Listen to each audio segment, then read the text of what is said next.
Okay, good afternoon. Welcome to the Youth Transitions to Work Technical Assistance Workshop for our fiscal year 2025 grant opportunity. My name is Bill Sarbuck. I am the Chief of the Office of Apprenticeship and Work-Based Learning. It's a mouthful, but I'm going to present to you some information that's specific to apprenticeship and what we do here in the Office of Apprenticeship. I'll also present to you some information and some details in reference to the Notice of Grant Opportunity that will hopefully be helpful and provide you with some instruction and understanding of what's expected of you, both next steps and within the application when you do apply.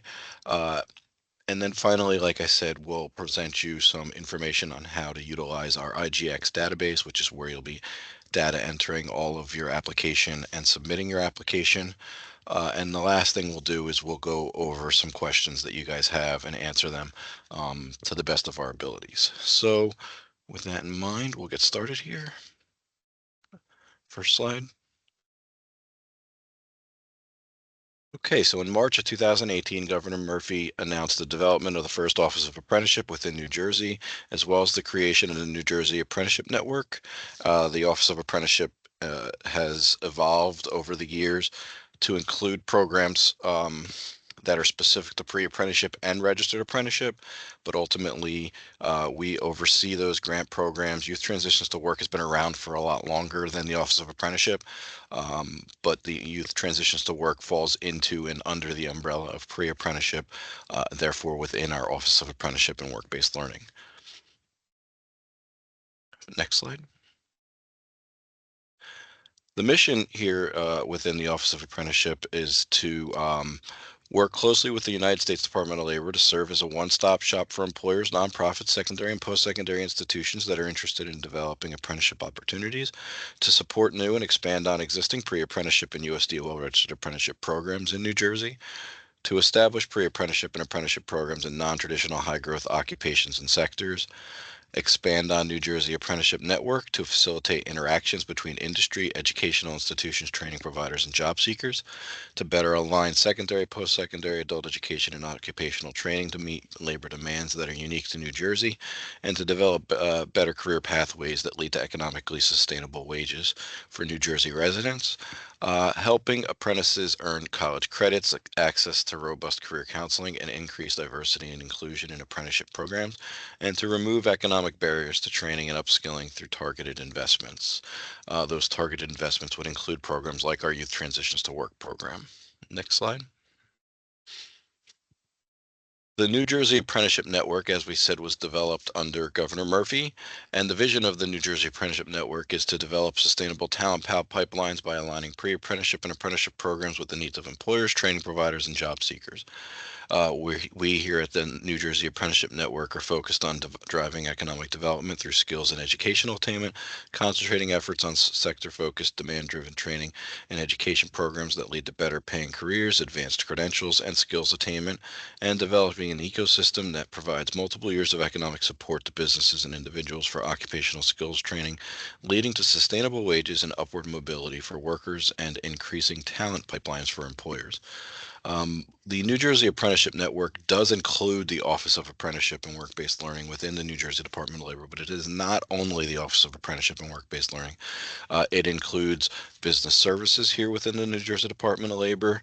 It includes the U.S. Department of Labor, who is the registering agent for all registered apprenticeship programs within the state of New Jersey. It includes all the sponsor agencies that provide registered apprenticeship across the state, and it also includes all grantees that receive funding through our Office of Apprenticeship. That apprenticeship network is there to enhance the ability for registered apprenticeship to be a sustainable way for individuals to find their way into the workforce, and to increase the likelihood of employers finding individuals that are capable of the work and trained up to the levels necessary in order to meet the demands of the occupations that they are looking to fill. So next slide. So what is registered apprenticeship? A lot of people think they know what registered apprenticeship is, and they don't. Registered apprenticeship is not just union-based employment, and that's something that's important to understand. Registered apprenticeship programs means registered and approved by USDOL and provides classroom and on-the-job training in an occupation recognized as an apprenticeable trade that meets the program standards of enrollment and graduation under 29 CFR 29.6.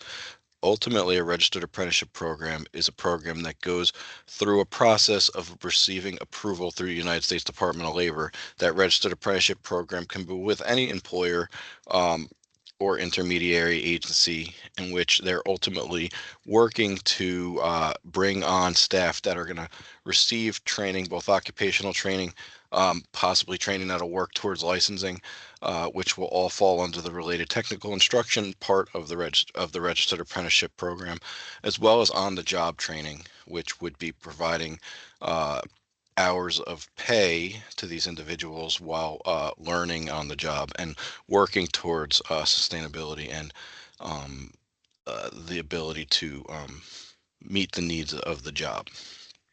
Next slide. The components of a registered apprenticeship program are the employer, industry involvement. They're involved in the development of the training through USDOL, related technical instruction and classroom learning. The sponsor employer, which is the who receives or provides the on-the-job learning aspect. The apprentice, and a progressive wage structure for skill gains. What that means is ultimately as these individuals work through their on-the-job training and related technical instruction as a registered apprentice, they'll become more beneficial to the employer.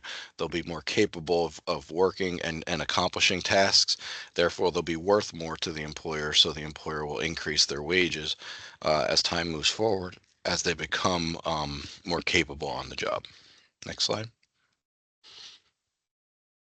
What I want to provide you now with is some up-to-date numbers on where New Jersey is with apprenticeship by the numbers. So currently, there are 9,196 active apprentices in the state of New Jersey, with 1,392 total registered apprenticeship programs in the state. Since Governor Murphy took office in January 2018, New Jersey has registered 781 new registered apprenticeship programs, which is over 100% statewide increase. We've hired 21,772 new apprentices and issued 10,936 new industry recognized certificates of completion. According to data from the last quarter 2017, the total number of apprentices has increased by approximately 2,413 apprentices. This equates to a growth trend of 36% increase net statewide in active apprentices, which also equates to the highest level of registered apprentices since in New Jersey since 2013. Next slide. So now what I'd like to do is to get into a little more detail about what our Youth Transitions to Work program is, a little more specific to what the NGO speaks to, the Notice of Grant Opportunity, and work towards presenting you with information that might be more helpful when you're completing your application.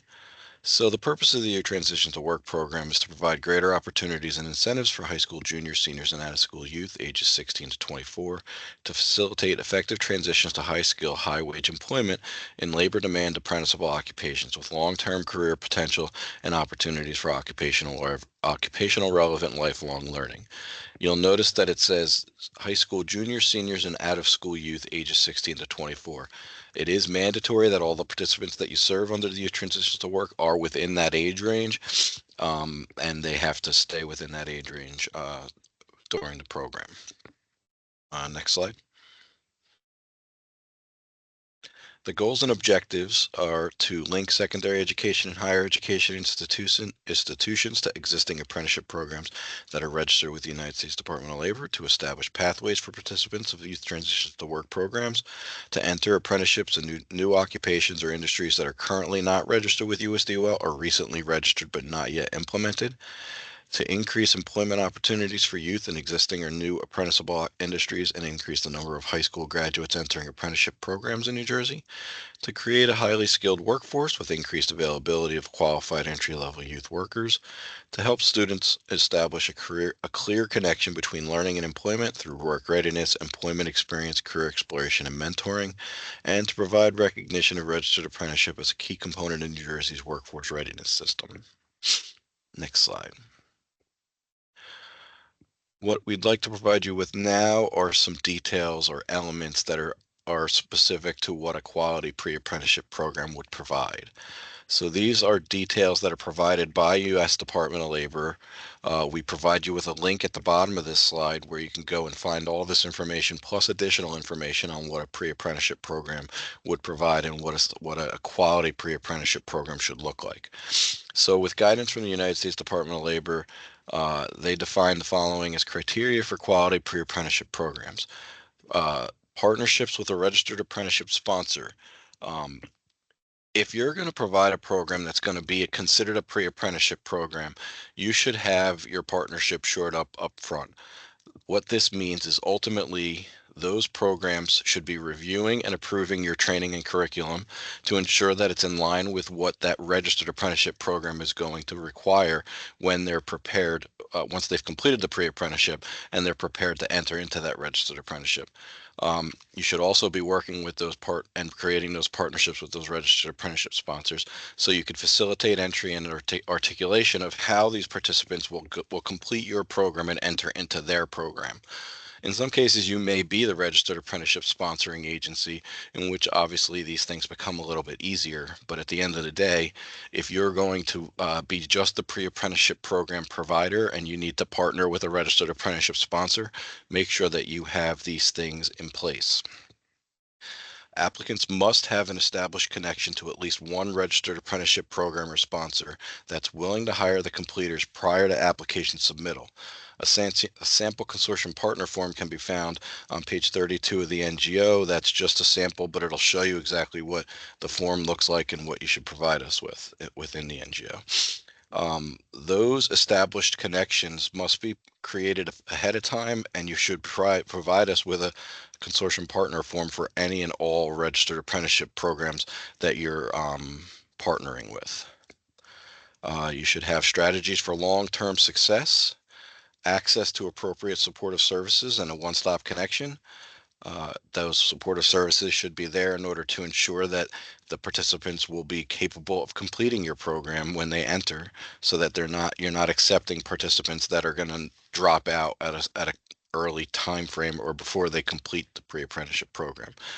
You should promote greater use of registered apprenticeship with a pre-apprenticeship program. Obviously, it makes sense if it's a pre-apprenticeship training that you're working towards and increasing the usage of registered apprenticeship upon completion, and that there's meaningful hands-on training that does not displace paid employees. It's important to understand that registered apprenticeship isn't a model that's developed in order to allow employers to get rid of staff that have skills and they pay more to bring in registered apprentices who they can pay less to do the work of somebody who was getting paid more in the past. So at the end of the day, registered apprenticeship should be filling gaps that exist within employers' needs, not replacing individuals that are already working in the field. Next slide. Pre-apprenticeship programs that target high growth, high vacancy, or emerging industries are highly encouraged to apply.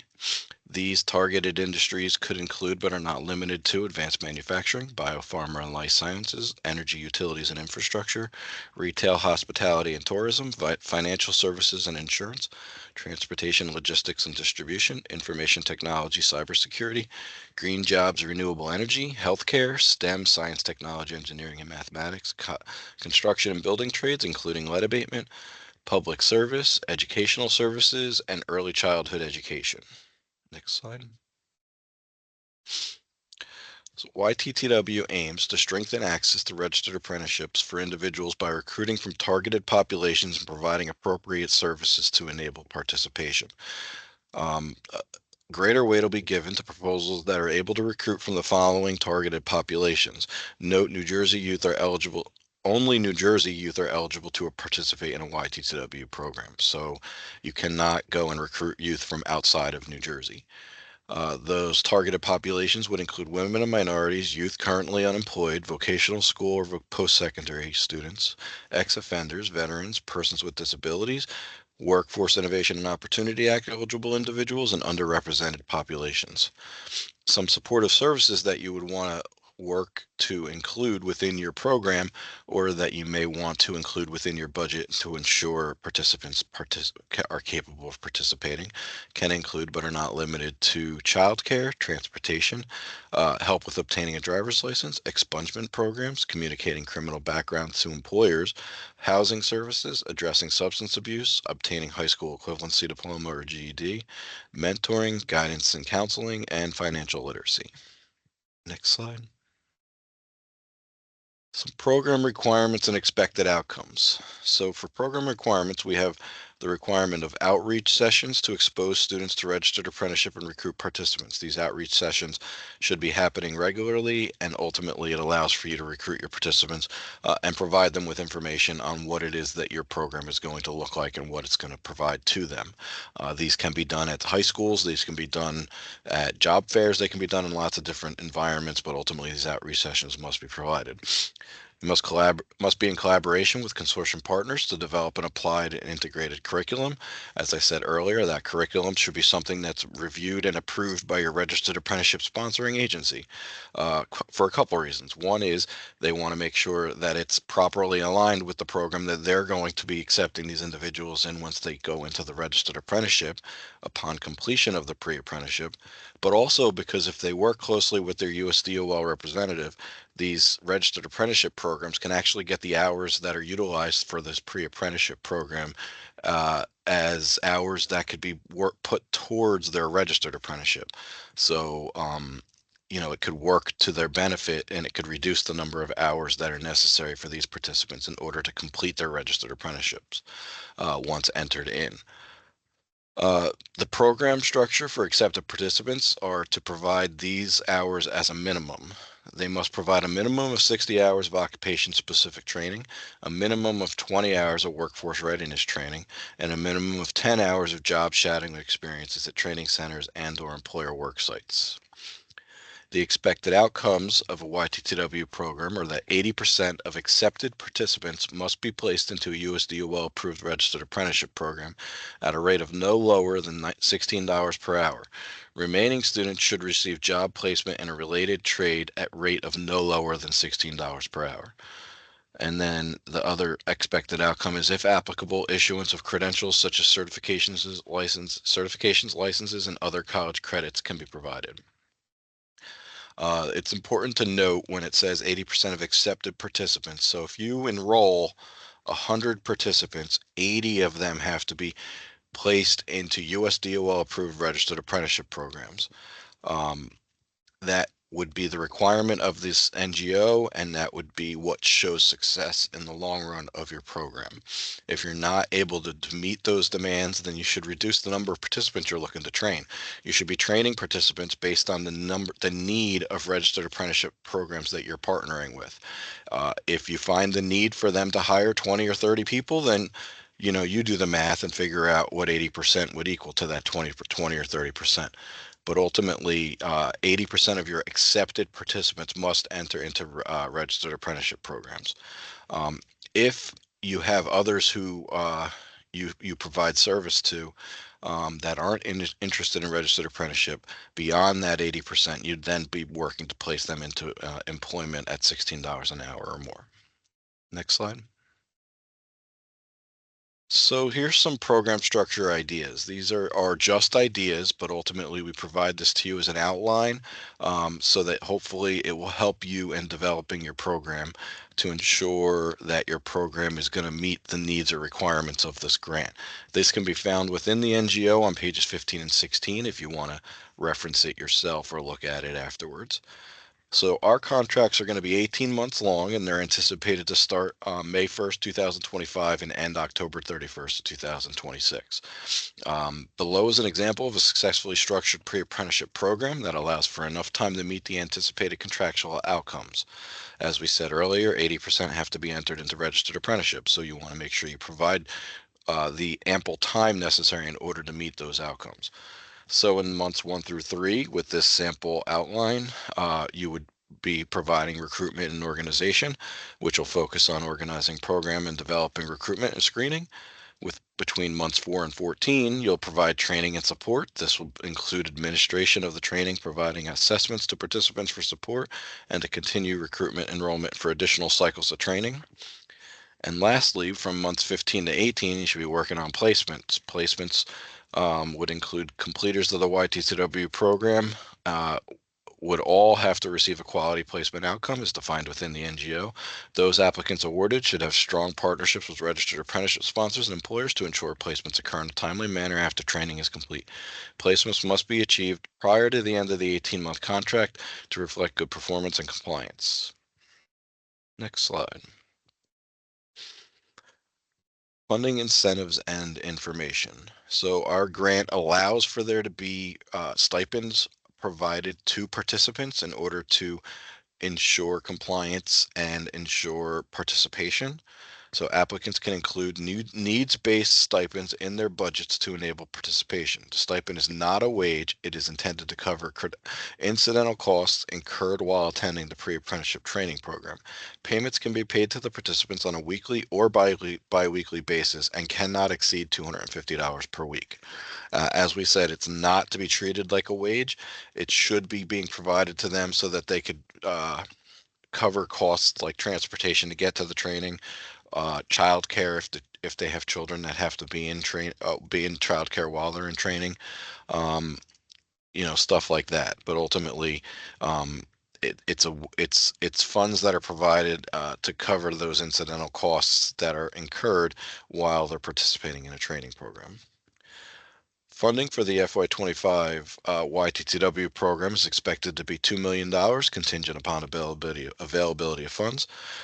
Competitive proposals will have a maximum cost per head of $12,000. And awarded applicants will have administrative responsibilities, including but not limited to archiving records, completing monthly reports, and attending required meetings. It's important to take note of the maximum cost per head of $12,000. This is across the entire budget. So if you say you're asking for $120,000, you must serve minimally 10 people. So at the end of the day, you can 12,000 times 10 is equivalent to the maximum budget amount that you'd be able to ask for. It's going to depend on how many people you're going to serve, and it's also going to depend on how much money you need for your program.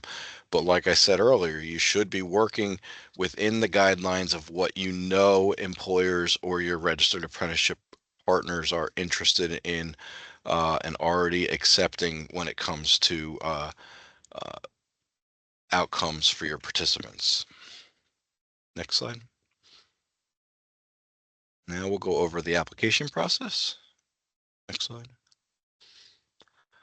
So the first steps, if you're considering applying for the YTTW program, are to ensure that you're an eligible entity to apply. You can find the listing of what eligible entities can apply for this grant on pages 11 and 12 of the NGO.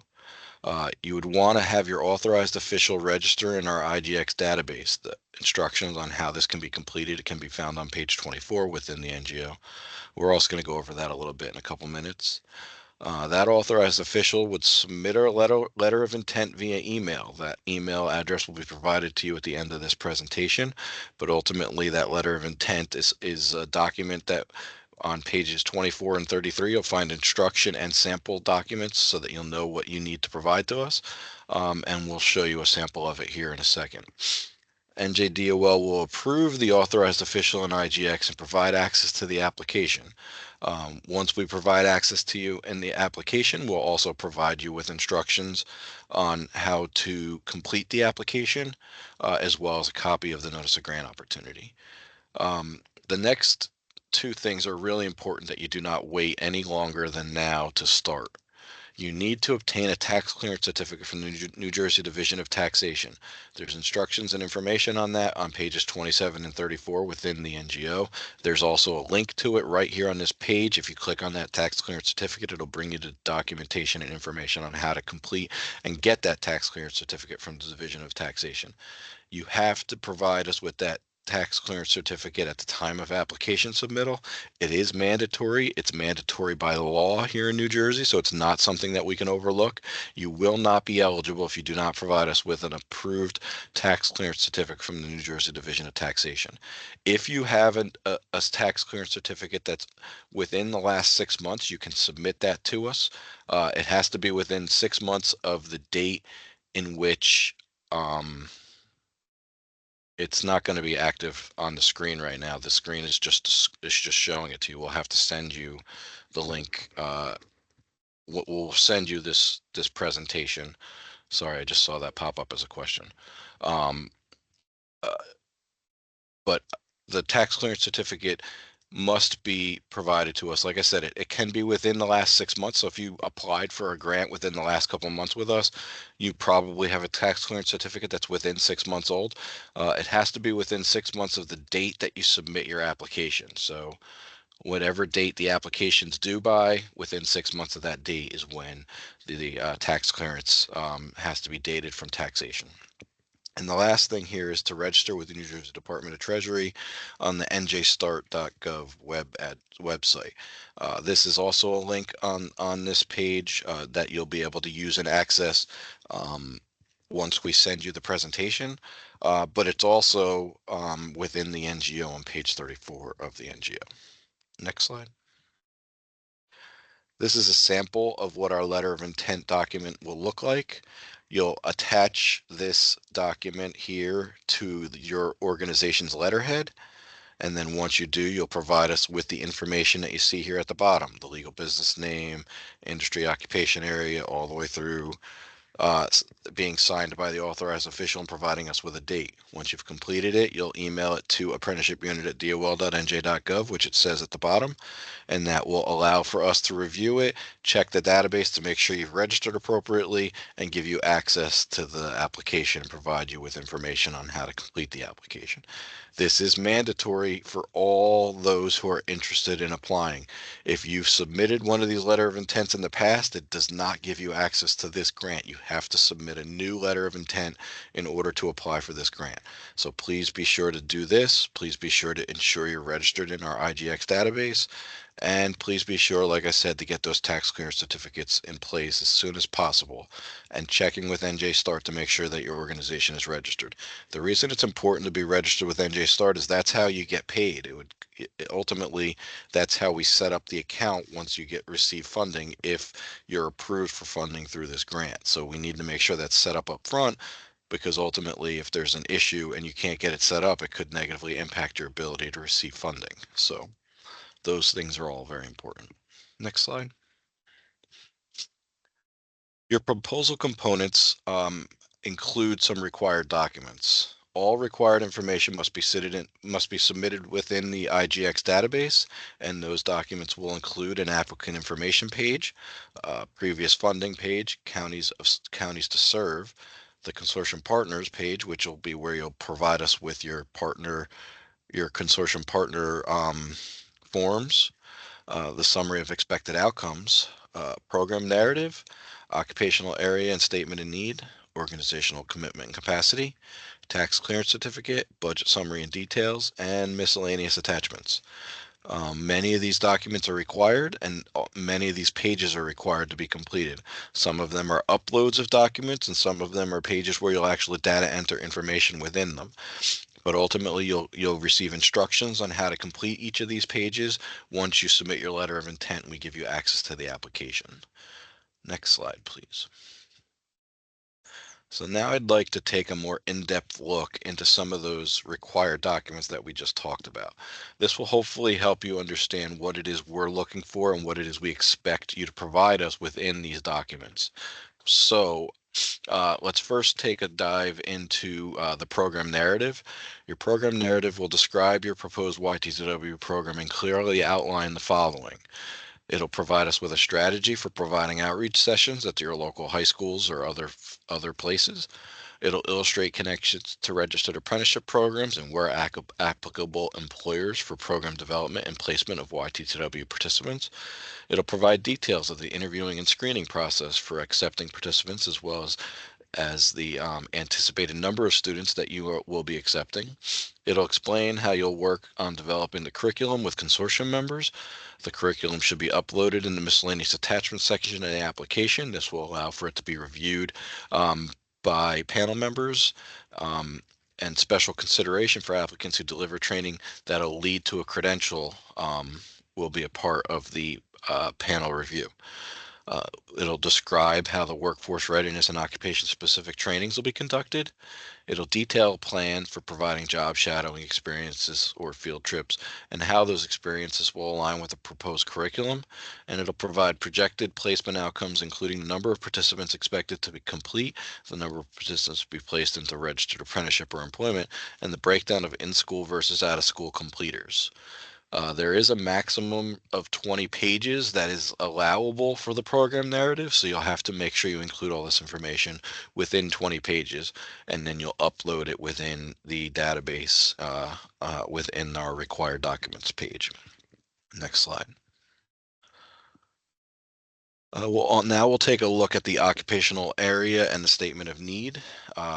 You'll clearly state the occupation of focus, and if the occupation is on the USDOL approved list, you'll find out whether that's on the USDOL approved list by going to apprenticeship.gov.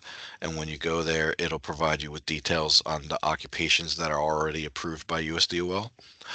You'll demonstrate the need for the project in relation to the notice of grant opportunity. A need is defined as the difference between the current status and the outcomes that the applicant would like to achieve. You'll consider including demographic descriptions of your targeted area, labor market information, and any other research related to registered apprenticeship opportunities with employers and unions within your region. And once again, in this case, there's a maximum of 5 pages for your occupational area and your statement of need. Next, we'll talk about the organizational commitment and capacity. Within this section, you'll describe any experience in administering similar workforce development programs and the organization's capacity to accomplish each of the objectives as outlined in the NGO. You'll provide us information on how your previous experience will be applied in this grant for program success and what organizational supports are in place and how committed the organization is to success of the program. And you'll provide a program sustainability plan, which is a strategy for program continuance absent of grant funding. This program sustainability plan will help us to understand that your program is capable of existing without our funding. That is a key because we aren't necessarily funding this program with the expectation that you wouldn't be capable of providing it without us. So we want to see that sustainability. The maximum allowable pages for the organizational commitment capacity are 10 pages. Next slide. Here's some of the evaluation criteria that are going to be used going forward after applications are submitted. All applications are considered new applications and will be evaluated based on quality, comprehensiveness, completeness, accuracy, and appropriateness to the NGO. This is a competitive process and applications are reviewed by a selection committee using a pre-established set of requirements. There is some details within the notice of grant opportunity to explain to you what the structure is for that set of requirements, but ultimately the details that are utilized in order to ensure that the grants and the applications are meeting the requirements and needs of the program are not something that can be shared with you or any of the applicants during the process. Next slide. So now I'm going to hand it over to my colleague Tammy Radigan, and she will go over the process for registering within our IGX database and other things that are specific to the IGX database. Thank you, Bill. Hello, everyone. As mentioned, I am Tammy Radigan. I'm a contract administrator with the New Jersey Department of Labor and Workforce Development. So we're going to go over the steps for registering IGX and navigating through the steps for completing the YTTW application. So YTTW, it's an online database that we utilize for all steps of the grant process, including completing an application to apply for grant funding. So if you already have an IGX login, you do not need to re-register for access. You can use your existing credentials. But for those of you who are new to IGX, in order to gain access to the online YTTW grant application, you will need to register for access to the database. So to register in IGX, the first step is to visit the website at njdol.intelligrants.com. While you're on that webpage, you're going to navigate to the login box and click the hyperlink that says New User.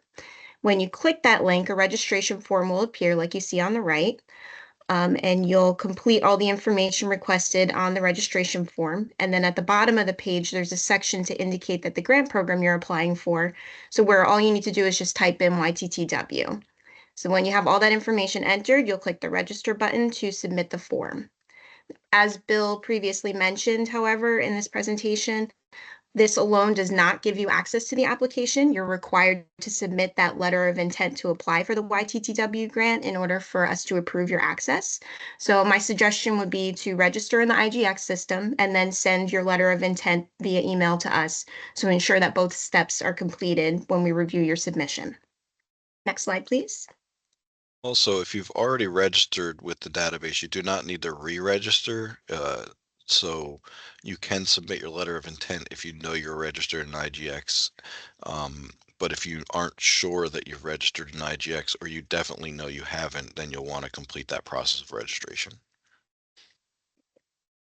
Okay, so once you have registered and emailed your letter of intent to apply for this grant, our team will process your request and will send you a follow-up email informing you that you now have access to the YTTW application. The email will also contain a user guide to help you navigate IGX and the application. So to start the application, you're going to return to the IGX website. Again, that's njdol.intelligrants.com, and you'll use the login box to enter your login credentials. Next slide, please. Once you're logged in, you'll be brought to your dashboard, which is essentially the home page for your access. On the right side of the page, you'll see a box called My Opportunities. The YTTW grant may already be listed under My Opportunities for you to access, or you may need to use the filter option to sort to see what's available. So to use the filter options, you would begin by selecting the arrow next to the word filter. Next slide, please. Under provider, you would select New Jersey Department of Labor and Workforce Development.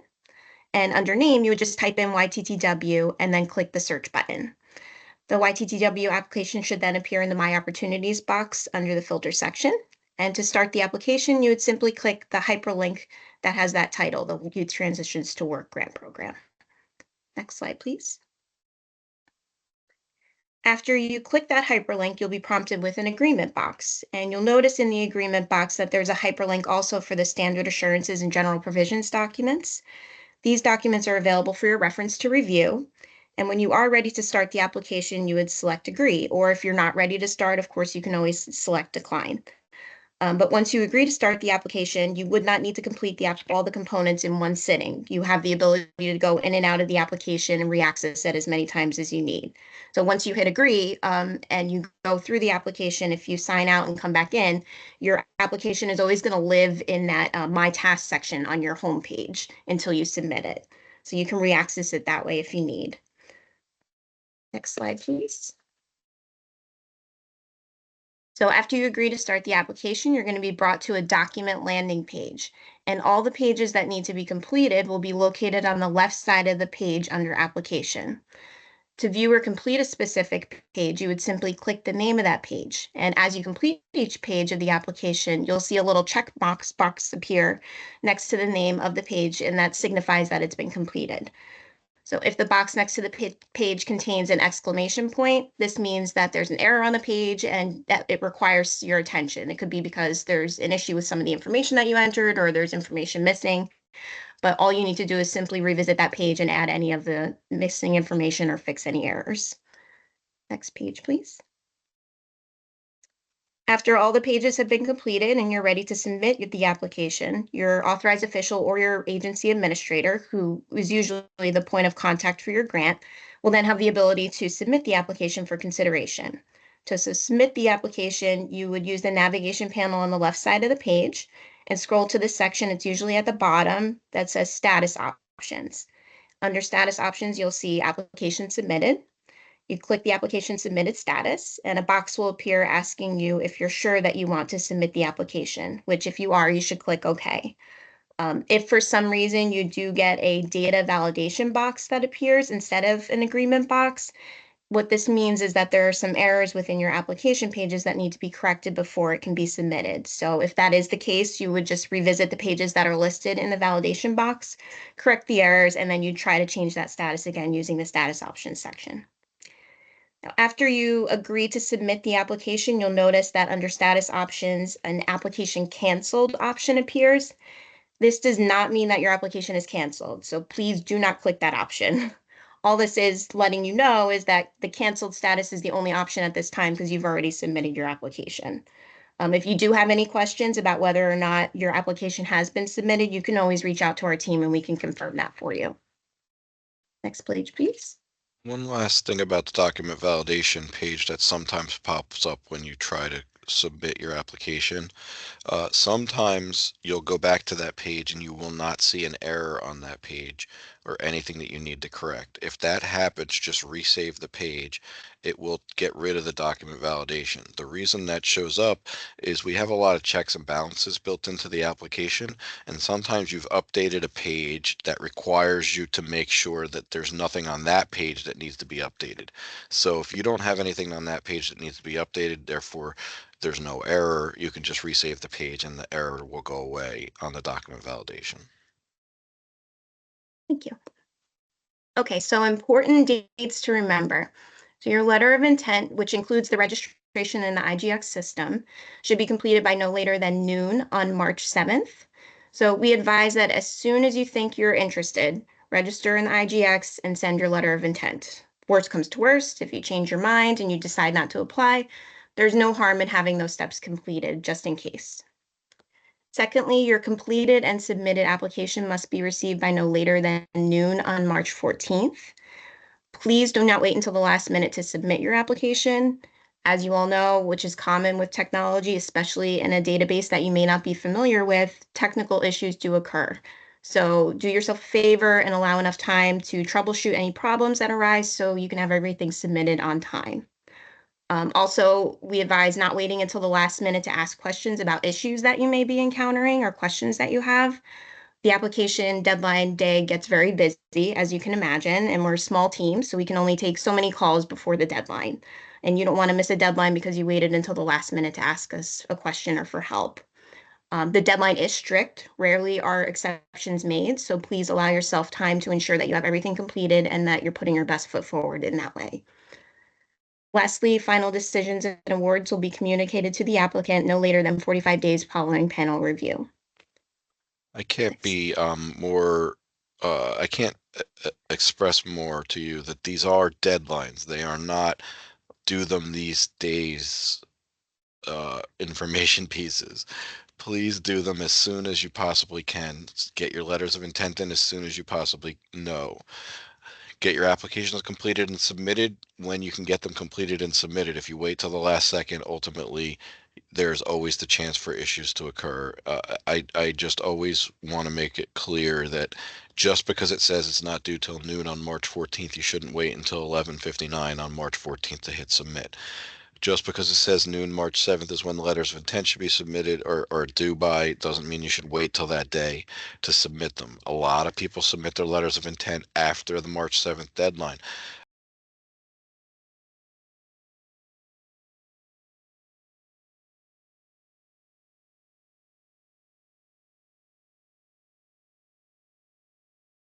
Instructions give you the ability to go in and start completing your application.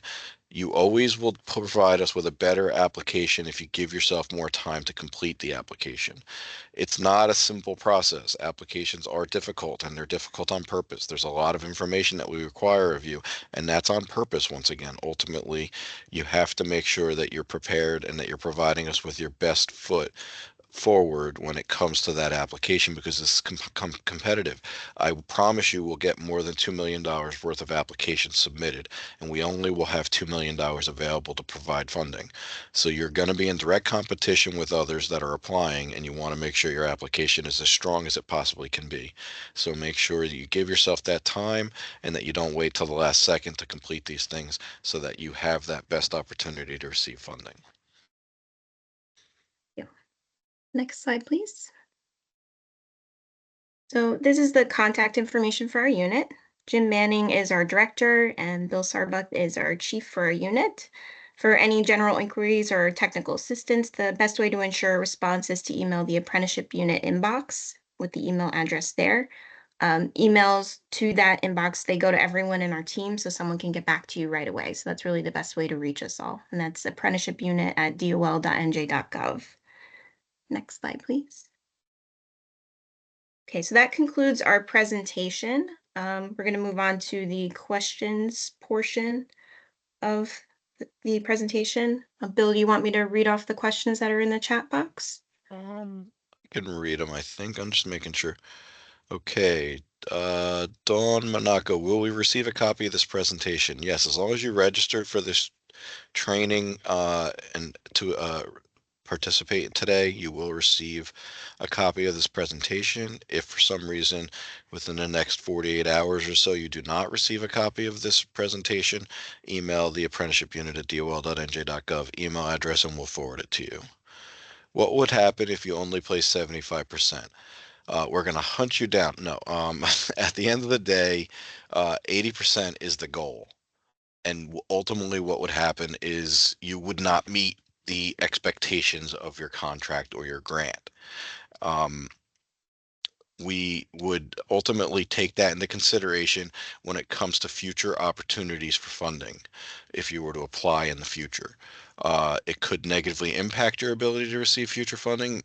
Not that you wouldn't be able to apply, you would still be able to apply, but as you'll find within the NGO, we are capable of increasing up to 15 points based on good past performance and decreasing up to 15 points based on bad past performance. So it could negatively impact your ability for future grants if you don't meet the requirements of the grant.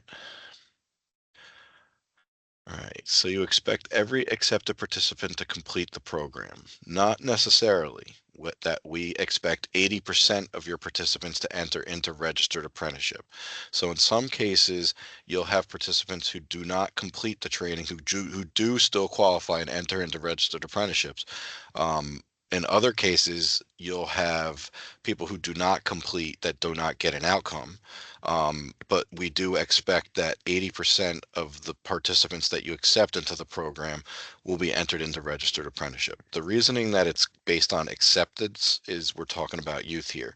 So you should be taking that all into consideration when you're recruiting and you're deciding which participants are best for your program. Um, just because somebody shows interest doesn't mean that they're necessarily going to be the best qualified candidate for your program. Some of it's going to be coming down to what it is that you guys are looking for in participants. Some of it's going to be based on what the employers are looking for. So you should take all that into consideration.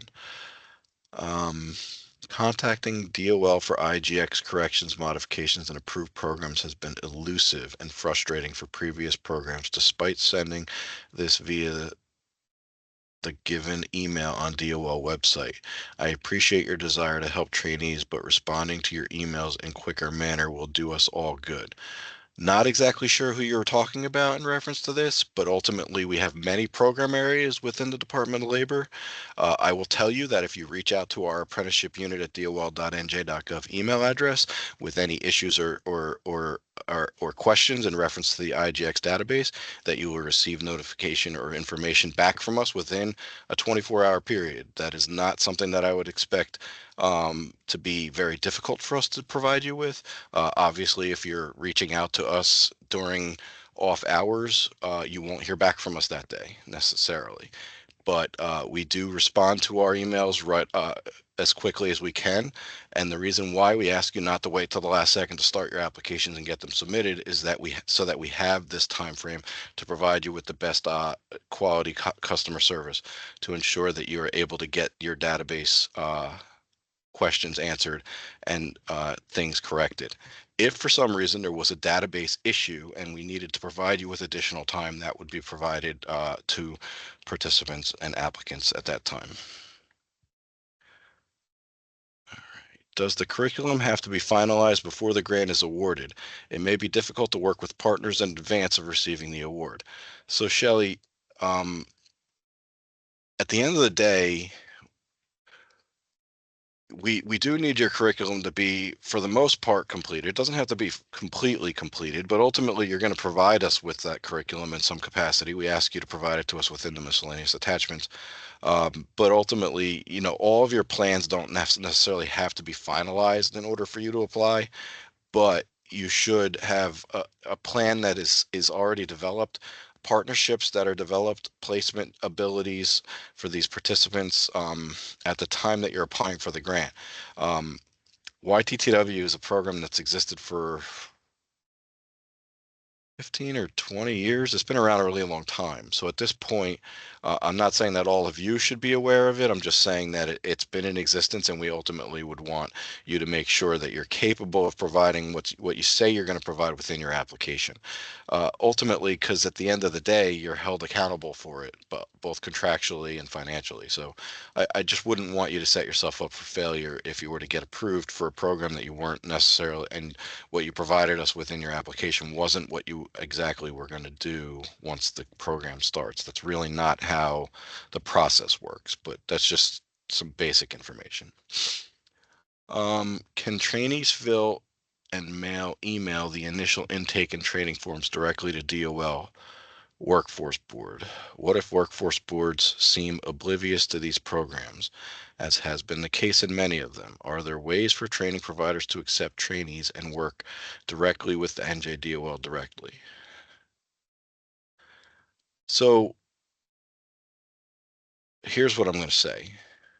Our participants do not need to be recruited through the one stop. We ask you to have a relationship with your one stop because ultimately there are services provided through the one stop that we want to ensure are made available to your participants. But you are recruiting your participants yourself. You are providing your own training, and you're ultimately working to place these individuals as the applicant for this grant. So yes, we want you to have a relationship with your workforce board, but no, you don't. There's no intake forms. There's no, all of our participants are registered through JobSource, which is an online database that allows you to have them register themselves. You don't have to send them to the one stop for any of that. Um, I believe you're referencing other programs that are not specific to our Office of Apprenticeship. Does the New Jersey Apprenticeship Network help connect pre-apprenticeships with registered apprenticeships? So the New Jersey Apprenticeship Network includes all aspects of programs that exist within New Jersey that are, but it's not a physical location. It's just a network of organizations that work together in order to provide these types of programs.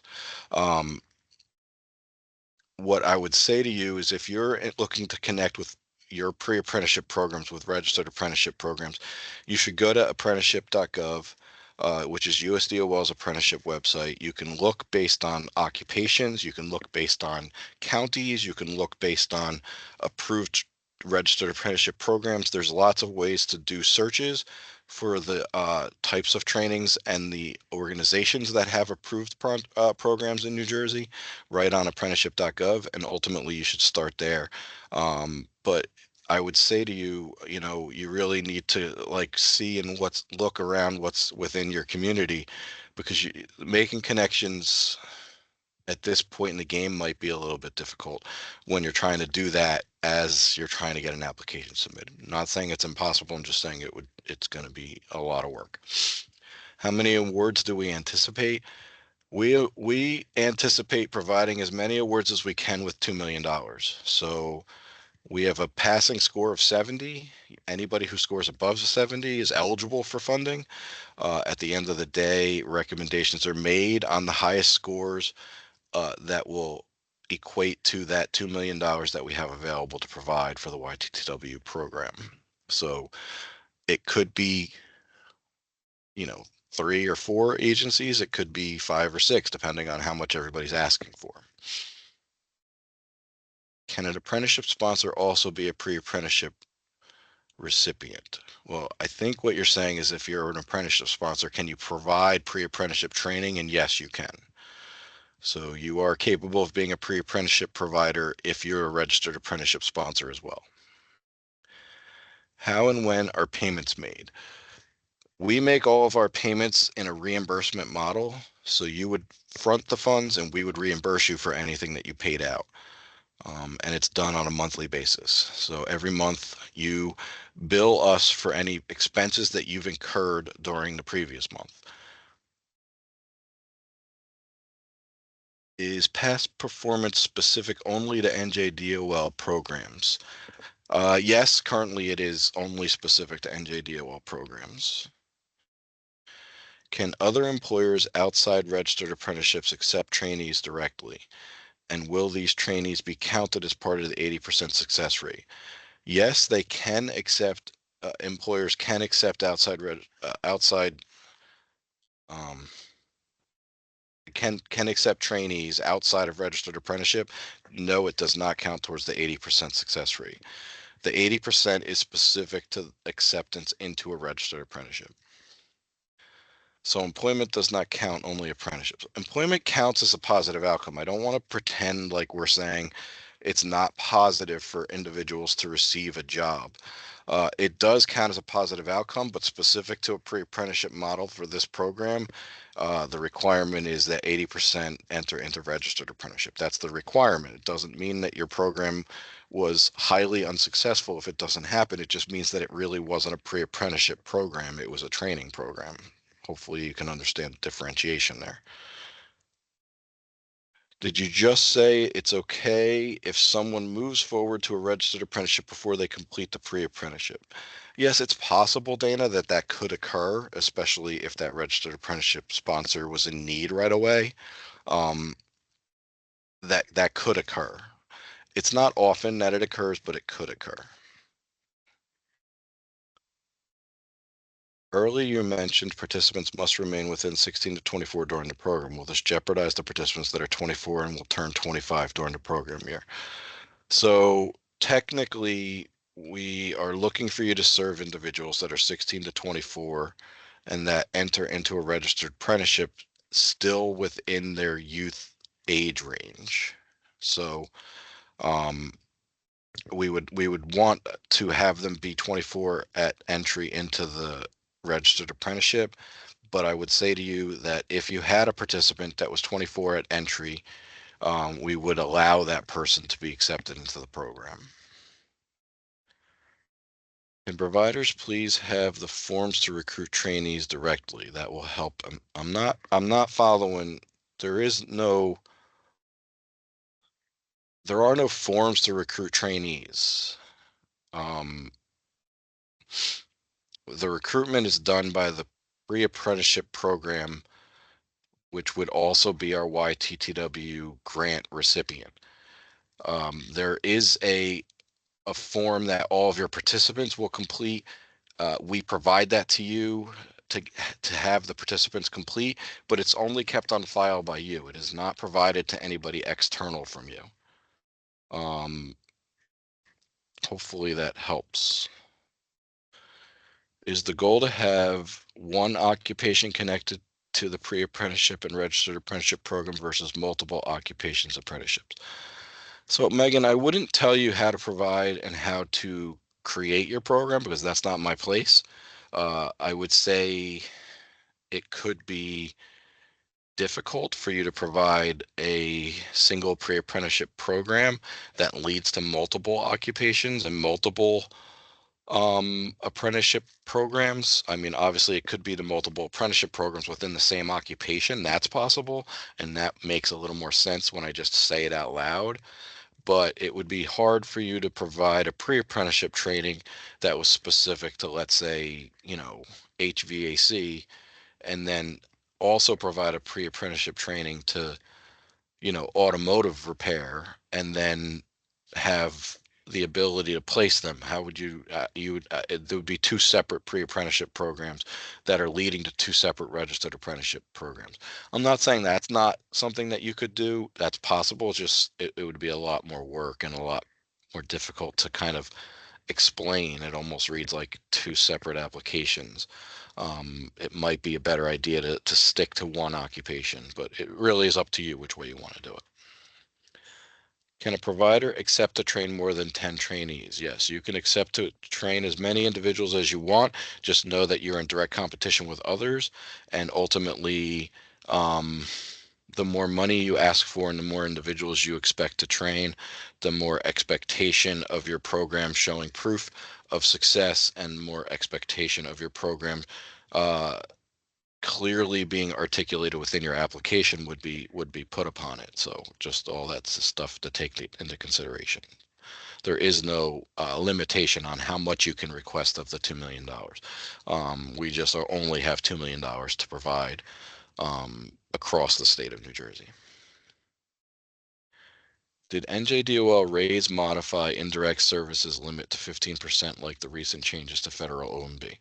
We do not have an indirect services allowance. We have a 10% cap on admin that we provide, but we don't currently accept indirect services as a line item within our budgets. It has to be broken down, telling us what you're looking to spend the money on.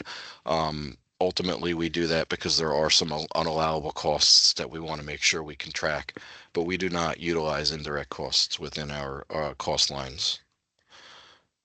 Um, how long after the pre-apprenticeship does the registered apprenticeship have to be offered the position? So I guess they're saying how long after they've completed their registered apprenticeship do they have to be placed into registered apprenticeship? The hope would be fairly shortly after because you don't want them necessarily disappearing on you. Sometimes it's hard to find people once they're no longer um, close and participating in your programs. Also, it's you don't want to wait too long because you have 18 months. It's an 18-month grant period and it has to happen within that 18 months. So um, there is no set guideline for exactly how short or how quickly you do it. Ultimately, you just want to make sure that you plan out your process as best as possible with your partners and provide that training so that you're enhancing the ability for these participants to obtain uh, that placement upon completion. That's the best I can provide you on that. All right.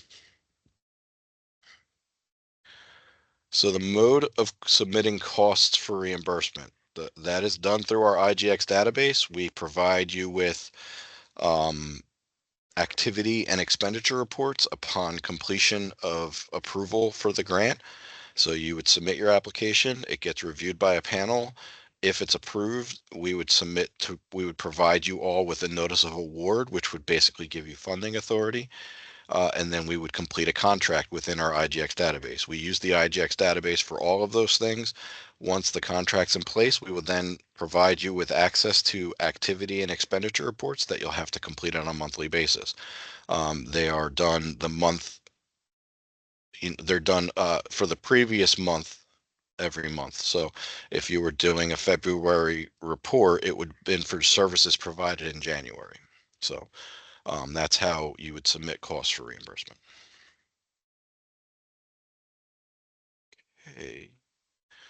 That's all the questions that I have in chat right now. Is there a sample of an approved app? No, we do not provide you with a sample of an approved app. Um, that would we would probably just get a lot of copies of the approved app. And that would probably make it very difficult for there to be differentiation of your applications. Um, and remember,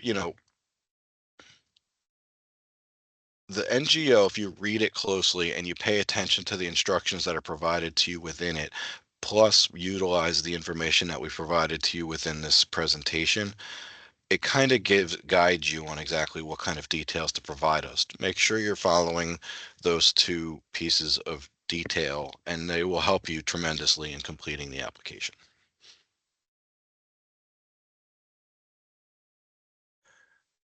This seems similar to PACE. Is there any major difference to note? So the major differences between this and PACE, for those of you who aren't aware, we also offer a pre-apprenticeship and career education grant, which is titled PACE. The acronym is PACE. Um, it is a pre-apprenticeship model in PACE. PACE has a 25% requirement entry into registered apprenticeship, and it's on completers. It's not on acceptance into the program. Those are the major differences, that and the fact that YTTW has an age limit, so you have to be within the ages of 16 and 24 to be accepted. Uh, Next question. If the organization's app is denied, does DOL provide feedback? Yes, you can reach out to us at the apprenticeship unit at dol.nj.gov email address, and we would be happy to schedule an appointment and provide you with some feedback on or suggestions that might help you with future applications.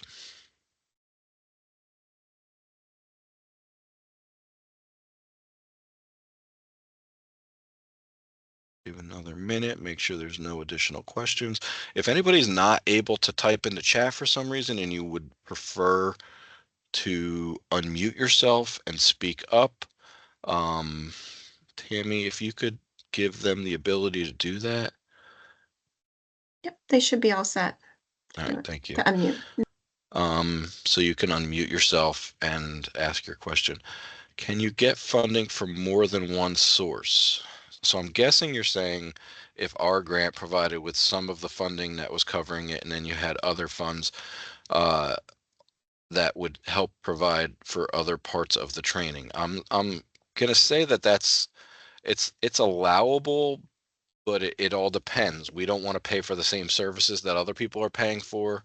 And ultimately, we need to make sure, depending on what that funding stream is, um, that it's not a conflict, when it comes to those funding streams. Um, Especially nowadays with all the federal mandates on things that we don't necessarily um, have within our state level funding grants. So some of that could become more difficult, but it's not that it's not allowed. Hopefully that helps. Sorry if it's a little bit convoluted. It's a strange world we live in today. Um, Leslie, I see you have your hand raised. If you want to unmute yourself and go ahead, feel free to ask your question. Hi, thank you. I should know this because I did read the NGO, but I don't remember. Is the payout process similar to the other DOL grants where you invoice as you go? And then the final payment amount would be determined based on how or who is placed in a registered apprenticeship program at the end?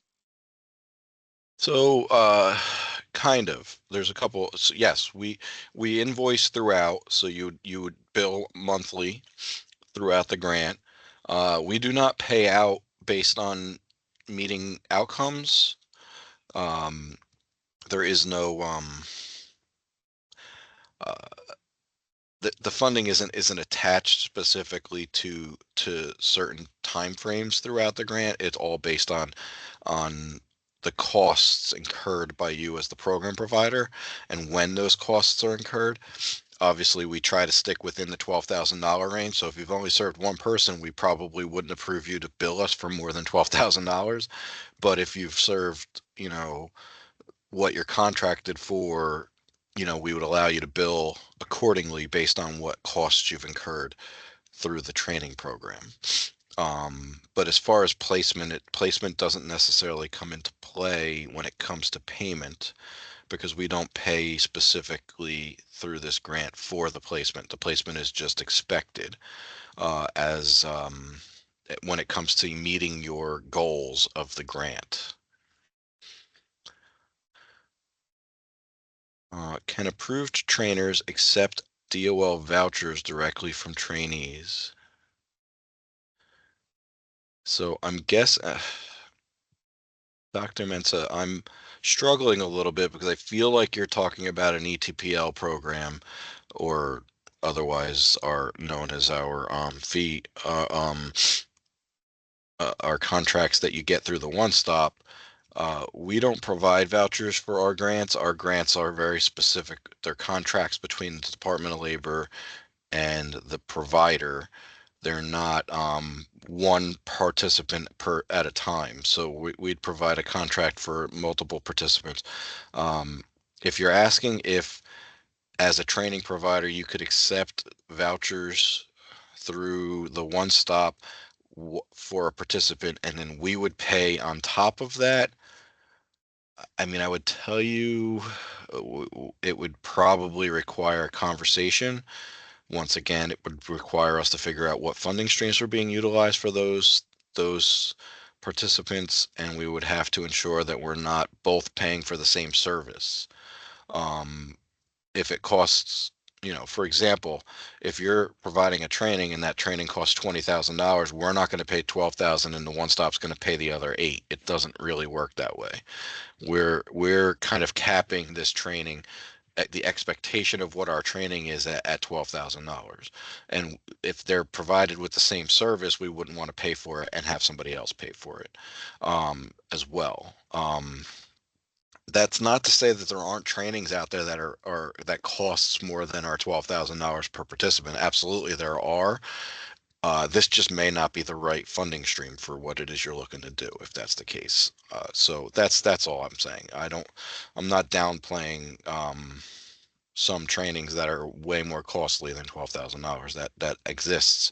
I just want to make sure that it's understood that we don't allow for funding to be braided across. That's what it's called on a federal level, braided funding, to exist to pay for a service that's the same service.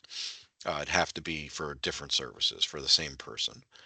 Um, no problem, Akira. You can ask as many questions as you want. I may have missed it. How long does the apprentice have to stay with a registered apprenticeship? So, uh, hopefully they stay with the registered apprenticeship till completion, because ultimately completing that registered apprenticeship will allow for those individuals to become journeymen within that industry, receive much larger income, receive credentials that are nationally recognized by USDOL. There's a lot of benefit to them completing the registered apprenticeship with those employers. As far as what we're tracking for this grant, it's entry into the registered apprenticeship program. It isn't completion of the registered apprenticeship program, though. But yes, we would hope that you're working to provide these individuals with placement into that registered apprenticeship that leads to them completing that registered apprenticeship program. All registered apprenticeship programs are minimally 1 year long, but can be 4 or 5 years long, depending on what the occupation is. So, is the 60 hours of training classroom training or on the job training or a mix? The 60 hours is occupation specific training. So we have 60-hour requirement of occupation specific training. Then there's some hours that are specific to job shadowing and hours that are specific to work readiness. We can go back to that slide, Heather, if you want, so that we can show them. But ultimately, uh, keep going. It's back a little ways into the program stuff. Keep going. There it is. Not that one. The one after that. So it's 60 hours of occupation specific training, 20 hours of workforce readiness, and 10 hours of job shadowing. Those are the requirements of the training program. You can exceed all of these in any way that's necessary in order to meet the requirements um, of your pre-apprenticeship program. So there's no standard beyond this. This is just the minimums that we require. Yeah, I have a couple of them myself, Akira, so I know how strange they are these days. I think my kids learn everything that they think they'll ever need to know for the rest of their lives through TikTok. So it's interesting.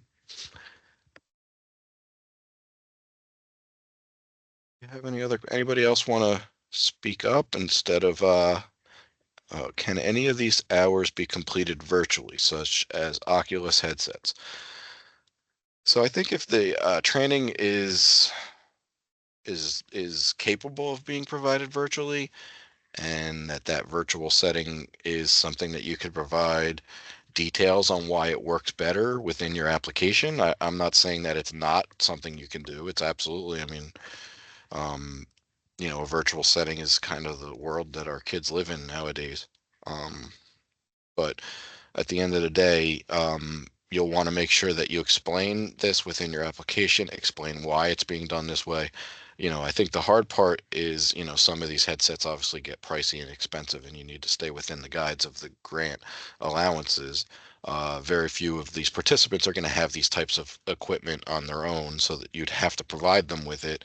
And at $12,000 a participant, it could get costly to do stuff like that. So these are just things to take into consideration. But is it possible? Sure, it is definitely possible.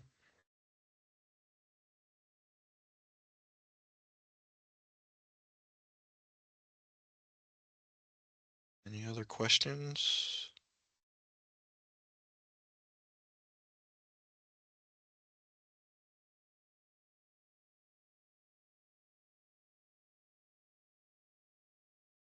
Not seeing any more questions. Obviously, feel free to reach out to us at apprenticeship unit at dol.nj.gov.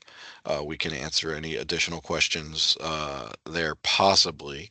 I will tell you we are able to be much more forthcoming within these types of sessions because we're providing them to you in mass. It's not being provided to one person and not to the rest of the group. Uh, it's also being recorded and shared with the public upon completion, so it doesn't negatively impact our competition.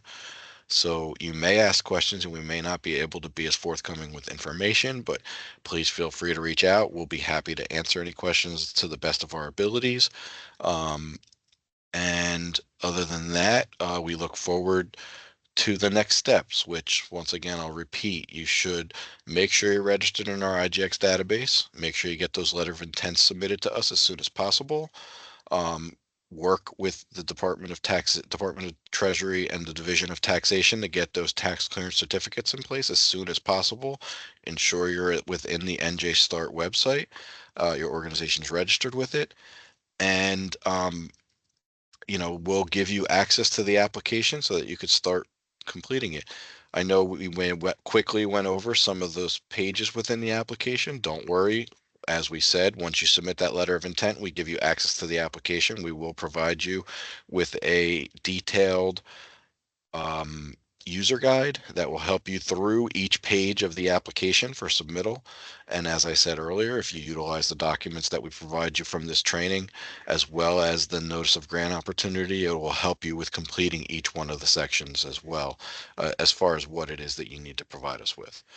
Vicky, yes, you'll get a copy of this presentation. It'll be linked within our frequently asked questions document, which we'll provide to you as well after this presentation. It might take us 24 to 48 hours to get it to you. It depends on how quickly they get this uploaded to our YouTube page. They've been rather quick lately, so we might be able to get it to you faster than normal, but we'll get it to you as soon as we can. Otherwise, if you have any questions or if you don't get the copies within 48 hours, please feel free to reach out to us, apprenticeship unit at dol.nj.gov, and we'd be happy to send it out again. With that, and with there being no additional questions, I wanted to thank everybody for participating here today, listening to me drone on and on and on. But at the end of the day, thank you. We look forward to hearing from you, and we hope that you find this process simple and easy. And good luck with your applications.